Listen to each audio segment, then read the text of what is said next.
Bonjour et bienvenue dans cette nouvelle vidéo. Je suis très heureux de vous présenter Soraya. Bonjour. Alors j'ai une première question, Soraya. J'ai remarqué que tu te la pétais énormément. Ah, d'accord. Est-ce que tu as toujours été comme ça depuis toute petite ou est-ce qu'il y a eu des événements qui ont fait que tu as totalement perdu ton humilité? C'est marrant que tu dis ça, parce qu'on m'a souvent dit. C'est vrai? Non, c'est une blague, c'est mon humour belge. Non, mais c'est intéressant que tu me dises ça, parce qu'on m'a souvent dit, tu sais, de l'extérieur, on a l'impression que t'es rigide, hautaine, fermée. Alors quand j'étais plus jeune, quand on me le disait, c'est vrai que j'étais quelqu'un de très timide, d'assez fermé et d'introverti. Donc je me disais, bon, c'est peut-être parce que je suis timide, je n'ose pas trop m'exprimer. Puis récemment, pas récemment, mais on va dire qu'il y a quand même 3-4 ans, on me l'a dit à nouveau. C'est vrai qu'au premier abord, tu peux paraître un peu froide, un peu hautaine. Et je me dis, mais c'est intéressant parce que c'est pas du tout ce que je veux vibrer à l'extérieur, tu vois. J'ai jamais eu cette impression-là. Et quand tu me l'as dit, j'ai fait, c'est intéressant qu'il commence l'interview comme ça. Allez, qu'il a ressenti quelque chose. Non, ça me fait rire, c'est mon humour, c'est pour détendre le truc dès le départ. Pourquoi j'ai envie de vous présenter Soraya, les amis? C'est parce que j'ai fait une conférence chez toi, oui, à Genève. Pas chez elle dans son salon, mais non. Soraya a une salle à Genève. On va en parler dans un instant. Et ça m'a profondément surpris, l'énergie magnifique qu'il y avait dans cet endroit. D'ailleurs, la conférence a eu lieu d'une façon un peu atypique, étant donné aussi cette énergie. Oui. Et puis, Stéphania, qui nous a mis en lien, m'a brièvement parlé de ton parcours. Je me suis dit, cette femme-là, ce qu'elle a mis en place, je serais curieux de connaître son parcours. Et donc, puis j'ai envie de vous la présenter aussi parce que t'as plein de choses à dire et à partager. Je trouve juste magnifique. Tu es d'origine portugaise. Oui. Tes parents sont tous les deux portugais. Tout à fait. Ils viennent de Setúbal, c'est ça que tu m'as dit tout à l'heure? Alors, mon père vient de Lisbonne et ma mère vient d'un village à côté de Porto, du Nord. Et ils ont immigré vers la Suisse. Ouais. Et toi, t'es née en Suisse. Et je suis née en Suisse, à Genève. Ok. T'as des frères et sœurs? J'ai un frère jumeau. Ah ouais? Ouais, un frère jumeau, une petite sœur de 10 ans de moins et un grand frère, un grand demi-frère.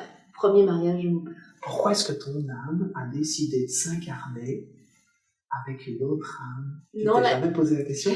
Si, parce que c'est hyper intéressant en plus le lien que j'ai avec mon frère jumeau et puis et comment on a été éduqués. Pourtant frère jumeau, du coup le même âge, on est né à 10 minutes d'intervalle et on n'a pas du tout eu la même éducation.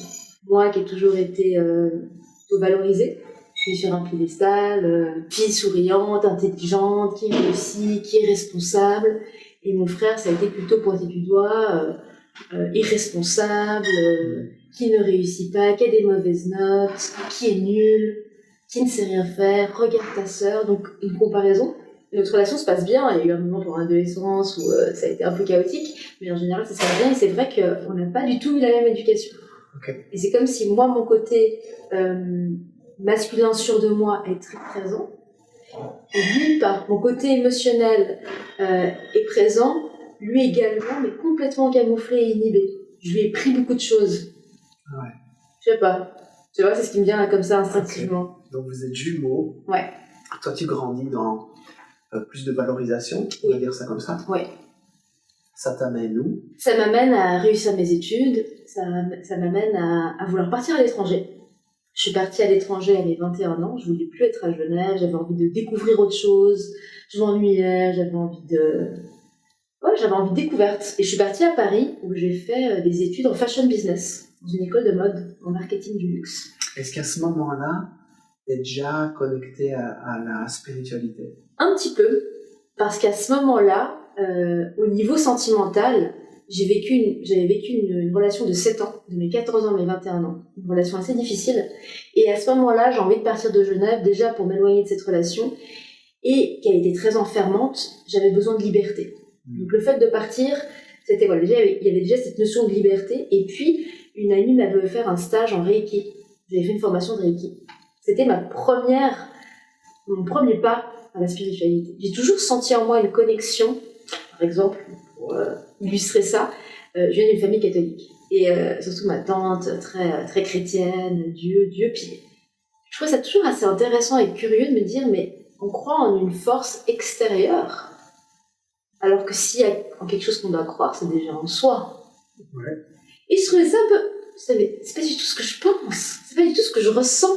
Donc il y avait déjà quelque chose qui était là, depuis l'enfance. Mais avant de partir, il y avait ce fameux stage en Reiki, et cette envie d'émancipation, de liberté. Et donc là, tu quittes Genève et tu vas à Paris. Et je vais à Paris. Paris, 3 ans d'études.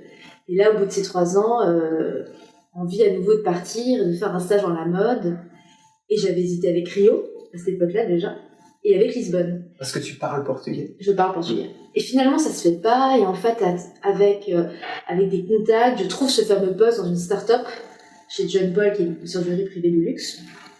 Et à l'époque, ils étaient une dizaine. C'était génial pour moi, jeune diplômée, qui pouvait du coup toucher un peu à tout dans un univers qui se construisait. Donc start-up, c'est vraiment le tout est possible. Et je commence dans cette boîte en tant que rédactrice de mode à la base. Et finalement, mon parcours fait que j'apprends à coder, donc à faire des sites internet, faire du marketing digital. Et au fil des années, je suis vraiment un responsable en marketing digital au bout de 3 ans. Et voilà, donc l'entreprise, au bout de 3 ans, passe de 10 employés à 150, quoi. C'était vraiment une success story. Et ça a été hyper formateur pour moi.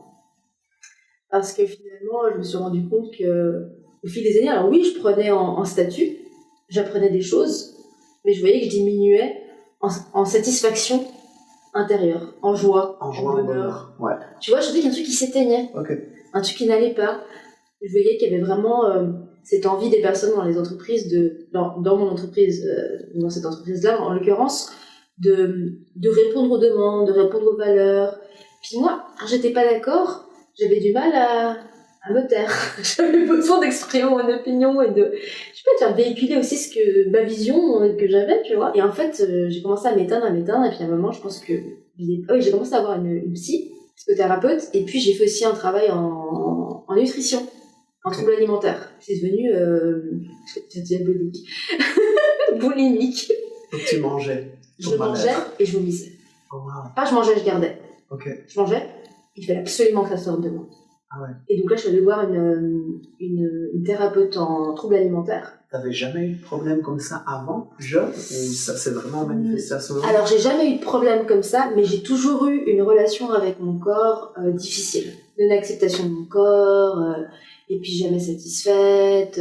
Même si on te disait que t'étais toute jolie. Et que, ah ouais, alors j'entendais, mais je le recevais pas. Je l'assimilais pas du tout. Ces gens, oui, du ça pour être gentil. Ouais. Tu sais, c'était plutôt ça, de cet ordre-là. C'est pas vraiment, merci, je le ressens, effectivement, je m'aime, et intérieurement, me le dire, tu vois.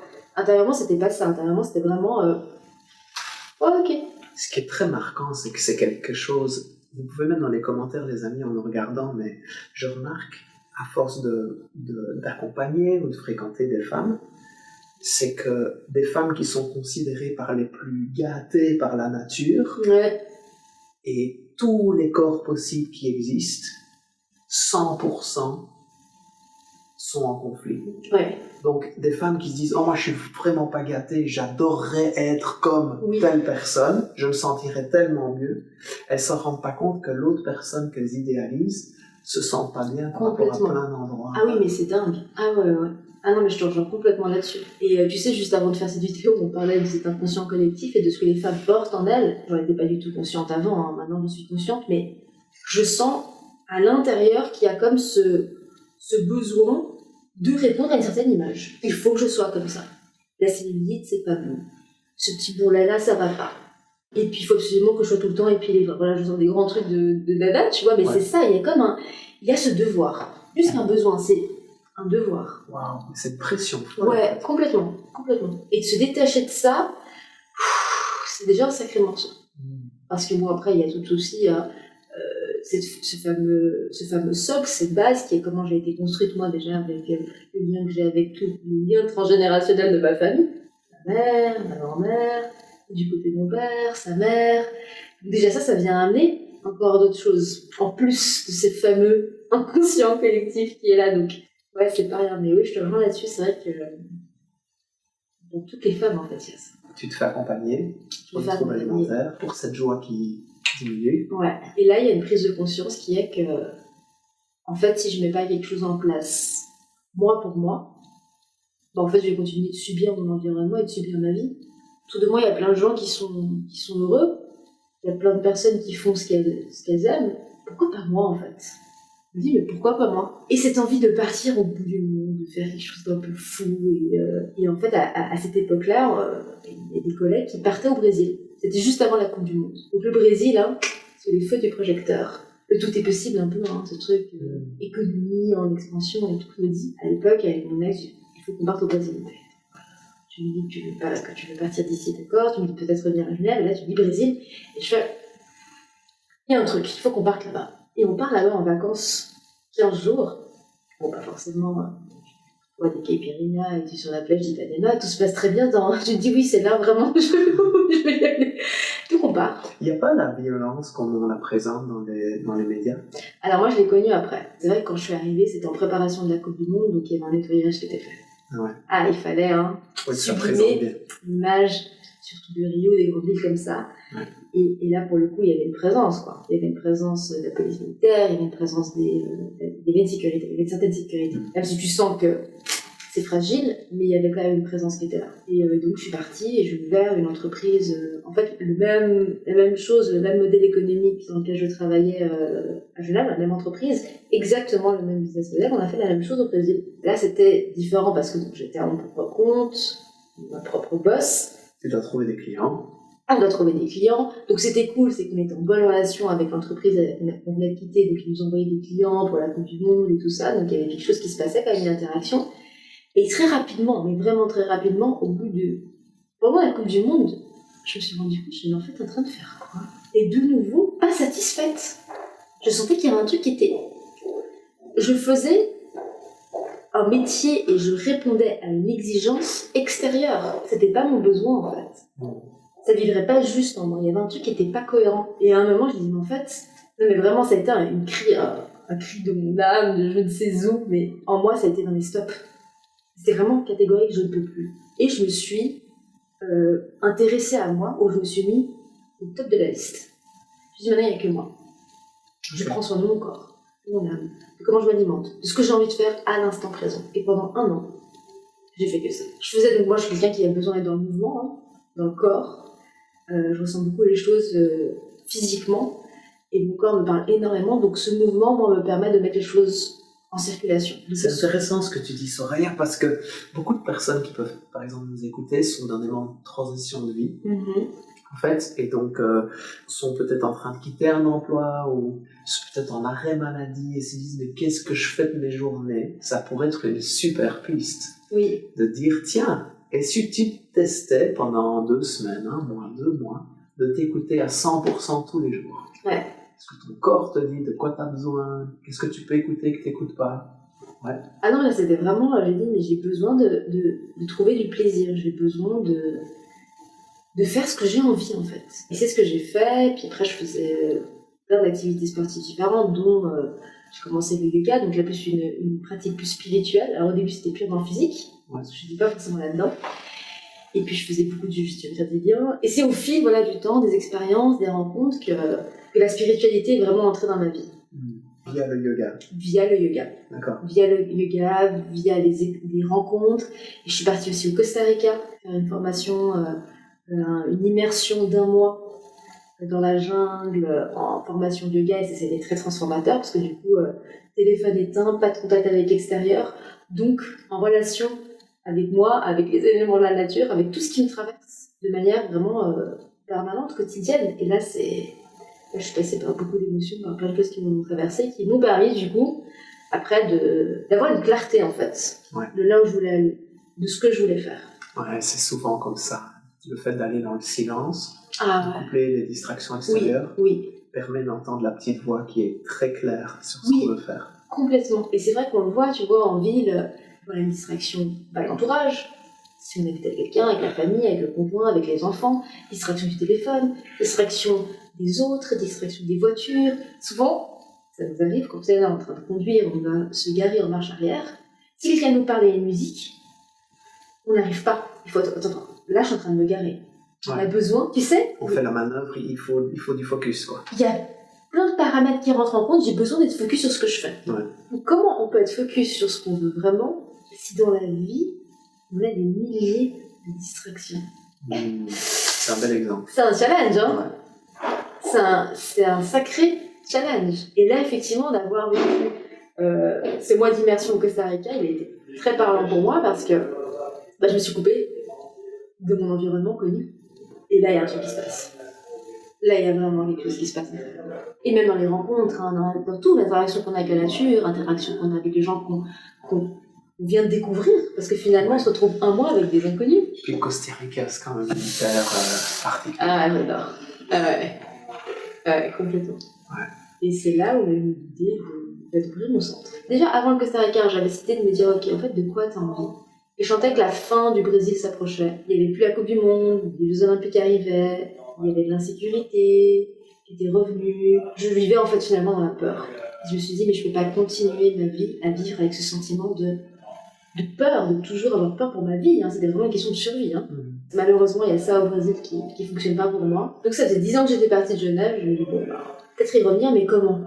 Pour y faire quoi? Je ne me voyais pas du tout reprendre un poste en marketing digital et rester derrière un bureau toute la journée. Et je dis, non, c'est pas pour moi. Et c'est là que je me suis dit, mais avec l'expérience que j'ai eue de mon corps, de ce lien corps-esprit, de ce lien avec le mouvement, en fait, j'ai envie d'ouvrir un lieu à l'image de mon style de vie, à l'image de mon expérience personnelle. Un lieu où, comment maîtriser l'esprit à travers le corps, comment se connaître à travers le corps. Et c'est là où j'ai commencé à rédiger mon business plan. Je suis rentrée à Genève en août 2015 et en mars 2016, j'ai ouvert... Ah ouais, donc ça a été rapide. Ça a été très rapide. Et c'est assez dingue parce que les synchronicités se sont faites... C'était juste. Tout venait à moi naturellement. Il y a pas mal de personnes qui sont en train de croire en leurs projets, Oui. d'essayer de les lancer. Et beaucoup ne savent pas forcément par où commencer. Qu'est-ce que tu conseillerais à quelqu'un qui vient de trouver et dit « Soraya, moi j'ai un projet, mais je suis perdu, je sais pas par où commencer. » Tu dirais, s'il y avait 2-3 étapes au tout début à faire, tu conseillerais quoi? Je pense que le début, ce serait déjà de voir ce projet répond à qui, à quoi. Est-ce que je fais ce projet parce qu'en fait, c'est ce qu'on attend de moi? Est-ce que je fais ce projet parce que je veux gagner de l'argent?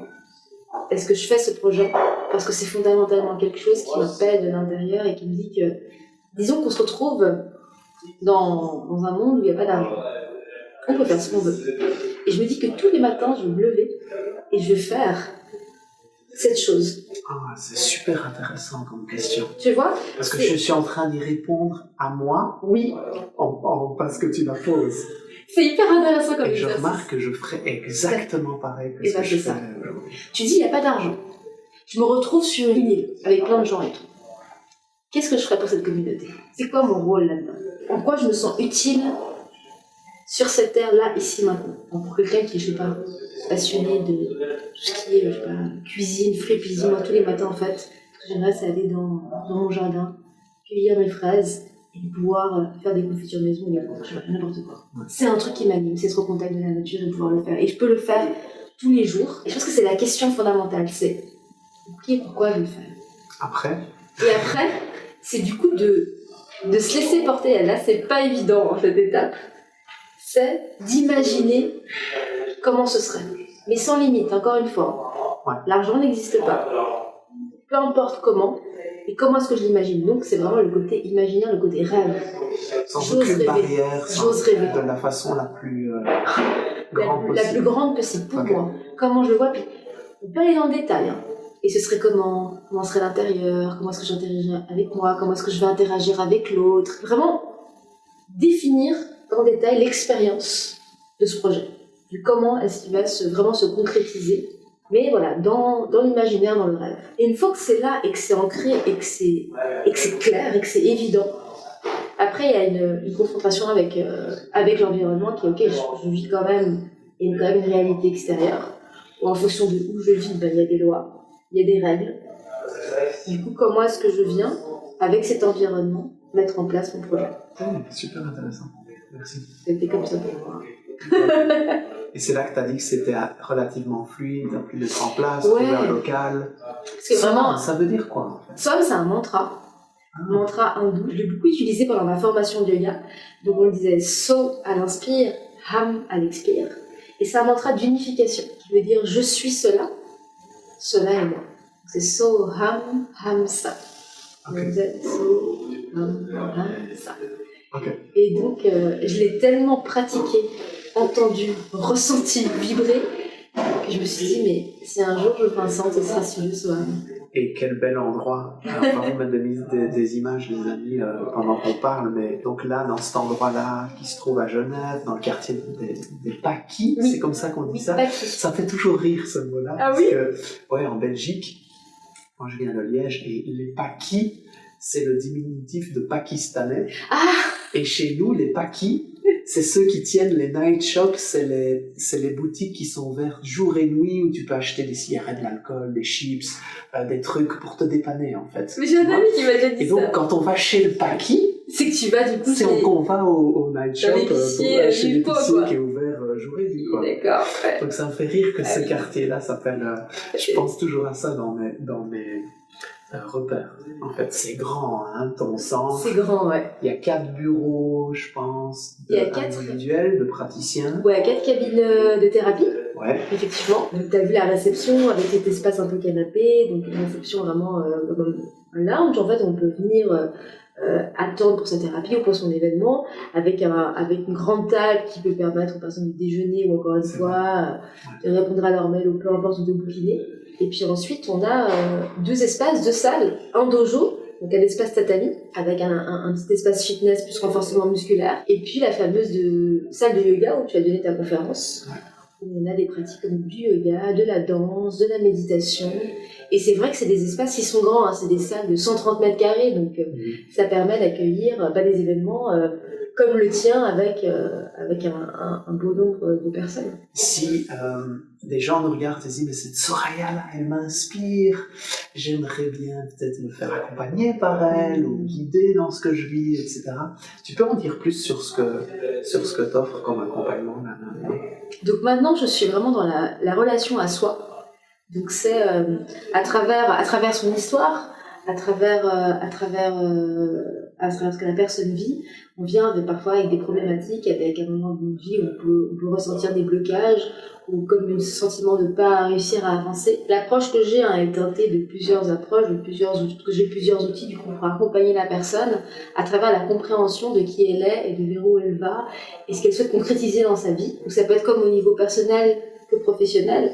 Et en fait, à travers le corps, le travail des perceptions, le travail du ressenti des émotions, on permet à la personne de rechercher de la nouveauté dans son quotidien, d'acquérir de nouvelles façons de penser, d'acquérir de la confiance, de la sécurité. On vient vraiment explorer le présent de la personne, donc ce qu'elle vit ici et maintenant, aujourd'hui, de voir là où sont les blocages, là où sont les mécanismes, en lien avec le passé de la personne. Puis en faisant ces liens, ça permet de débloquer le présent et de remettre en mouvement le quotidien. Magnifique. On vous met tous les liens sous la vidéo. Soraya, si tu as envie d'avoir des enfants, Oui, j'ai envie. C'est quelque chose que tu veux. Imagine ton grand là, il a 21 ans, comme toi. Et il a envie de voyage, et il a envie de bouger, d'explorer le monde. T'as déjà vu le film Captain Fantastic? Oui. Avec Viggo Mortensen? Oui. Tu vois la scène tout à la fin où son aîné part et il le prend vraiment et lui dit des choses qui viennent du cœur, des choses de la vie, comme des conseils pour explorer pleinement la vie. Imagine, tu aurais un grand là, 21 ans, et il dit « Maman, je vais aller dans tel endroit, tel endroit. » Et c'est comme si tu avais 1 minute avec lui et tu aurais envie de lui faire passer un message sur comment aborder la vie pleinement. Tu lui dirais quoi? Je dirais de vivre chaque expérience et chaque moment avec un regard nouveau et curieux. Je pense que ce serait ça. De se dire, ok, chaque chose que je vis, d'être dans l'instant présent, de dire, ok, ici et maintenant, qu'est-ce que cette expérience m'apporte et qu'est-ce que je suis en train de vivre là? Qu'est-ce que je vis? Et d'être dans cette curiosité de l'instant présent. Allez, super message. Soraya, tout à l'heure, je t'ai demandé, tiens, si tu avais un message à faire passer, que tu avais quelques instants pour le faire passer, qu'est-ce qui, selon toi, serait le plus important pour notre croissance à chacun, comment grandir, comment évoluer dans toutes nos aspirations profondes. Tu sais nous le rappeler? C'est intéressant de dire ça parce que j'ai fait une publication sur Insta il n'y a pas longtemps et je mettais justement quel est finalement mon message et quelles sont mes convictions dans ce que j'offre au niveau du travail thérapeutique en individuel ou même dans mon moteur de vie à moi au niveau personnel. Et je pense qu'en fait on n'est pas déterminé par son histoire, par ses problématiques, par ses mécanismes, que le changement est possible, qu'on peut mettre les choses en mouvement dans sa réalité, dans son quotidien, à travers cette relation avec soi, à travers cette écoute, à travers ce qu'on se raconte, à travers ce qu'on ressent. Et je pense que mon message, je pense que ce serait celui-ci, ce serait d'investir en soi, d'explorer son intérieur et de créer une relation à soi authentique et honnête. Ok. Ouais. Par le corps. Toujours par le corps. Je le rajoute parce que c'est ce qu'elle m'a important, dit. C'est ce que tu m'as dit tout à l'heure. Donc, tu m'as dit, je te répète, mais le corps est vraiment l'expression de l'âme. Donc, plus on va en lien avec son corps, plus on est à l'écoute de son âme aussi. Donc, si vous posez la question, les amis, tiens, comment est-ce que je peux écouter mon âme? Comment est-ce que je peux suivre mon intuition? Et tu vas dans ton corps. Et si tu habites près de Genève, tu vas le faire chez Soraya, parce que c'est formidable. Avec grand plaisir. Merci Soraya, vraiment, pour ton parcours, ton partage. C'est très inspirant. Merci d'avoir invité. Avec plaisir. Et les amis, mettez un petit pouce sous cette vidéo, partagez-la. Mettez peut-être dans les commentaires, parce qu'on a partagé beaucoup de choses, ce qui vous a le plus marqué, ce que vous retenez, avec quoi vous repartez, et peut-être même ce que vous allez mettre en place derrière. C'est formidable ça. Bon, merci pour votre confiance. Merci Soraya. Merci à toi. Merci et à vous. tout bientôt.